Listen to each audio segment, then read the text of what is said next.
ZTE has just blown our minds. In what way exactly? Well, this is the upcoming ZTE Axon 40 Ultra flagship smartphone. In what way did that thing blow our mind exactly?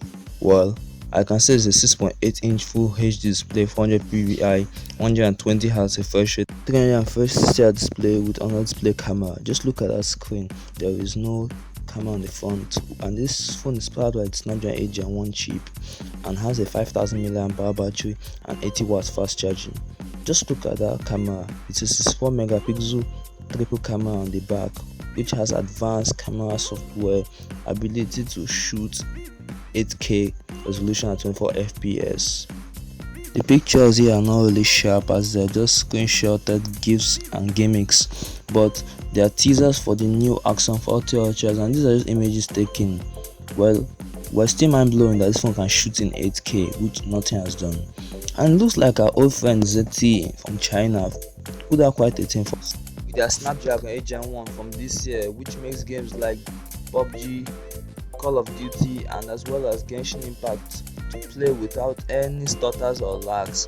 I played this mostly in my free time and I saw that the thing performed well.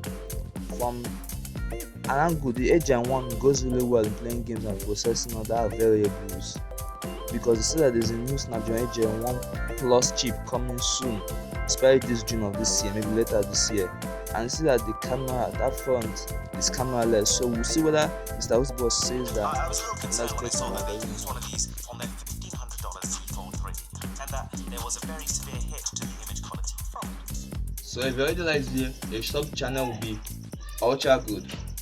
We're gonna check out four things: the display, the chipset, the battery, and the cameras of this device.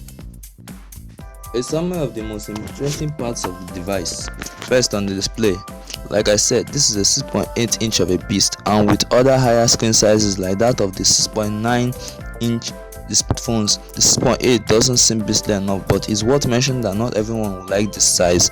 And it's a full HD display with 400 pixels per inch density, so that means sharper colors with a refresh rate as high as 120Hz, and a touch sampling rate of 360Hz means fluider control of the Mi Favor UI. Be back to that in a bit as well. Display is a 10-bit panel, so you can clock down the refresh rate to as low as 1Hz during watching still objects.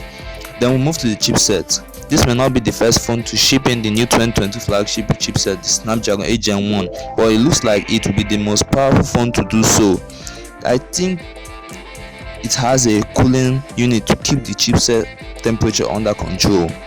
The Snapdragon 8 Gen 1, which was first shipped in the flagship killer, the Redmi GT2 Pro, did not perform to its best in that phone, so we expect that this time, scheduled for the launch of the Axon 40 Ultra, should mean best performance of any smartphone since now, and I mean even a better performance than the Samsung Galaxy S22 Ultra. So we see that Snapdragon 8 Gen 1 undoubtedly handles the Android 12 quite well, and with Mi Favor UI slapped on top, there's a lot to see. So I'm concluding that ZTE took their time and are finally done, and we could be in for a huge treat. Then we move to the battery. This is rumored and confirmed that the ZTE Axon 40 Ultra would come with a huge 5000 mAh battery with 80 watt fast charging, which means 2 days of use, which is not confirmed yet, and it will take under 30 minutes to bring it back from empty to full. Well, that's all I can say until the device is actually released. And it's to the most important area of any smartphone released in 2022, the cameras. Well, we have not tried it in reality, but it's claimed that the ZTE Axon 40 Ultra comes with a 64 megapixel triple camera setup on the back and a top flicker sensor.